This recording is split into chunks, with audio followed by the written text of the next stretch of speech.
Joining me now in studio is Nikki Wesley of Metroland Media, and we're talking about your papers that have been delivered officially today. And Nikki, as we kind of go around the region, we'll stop first with a pretty proud group of students. Yeah, so up in Milton, in your Milton Champion, there's a story about a young student at Bruce Trail Public School, named Avery. And Avery rallied all of her peers in grades 7 and 8 to get out and protest the new sex ed curriculum. And in speaking with Avery, she was mentioning, all of the various things that were being taken out, but she didn't necessarily understand all of them herself to speak about them, which I thought was really sort of telling. And she was mentioning how, their chant was, it's 2018, it's not 1998. And that's sort of the equivalent of what they feel they're being educated for. Right. So it was really interesting to see all of these students, up in arms and trying to get a better education for themselves. And were there any teachers involved with that as well?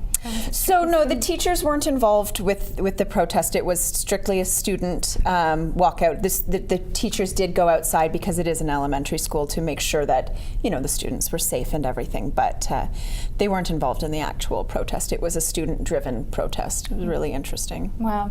And now speaking of conservative parties and looking at our newly elected officials, I believe that there has been a bit of issues in Oakville, North Burlington. We've been talking about that a little bit here as well. Yeah, so I know you guys have been speaking about it. So John Bakila has written a story about residents having trouble getting in touch with MPP Effie Triantafilopoulos, and various groups trying to get in touch with her, and obviously has spoken with her about her reactions, and she's surprised that they're not getting in contact or not able to get in contact. So that's a really interesting story and super topical this week. Right, and then an unfortunate event, I suppose, but everyone turned out okay. Everyone turned out okay, and sort of going along with what we spoke about last week. Right. So Lola is a 8-month-old Yorkie, and Lola lives in a condo, and a really unfortunate, 2 days after cannabis legalization,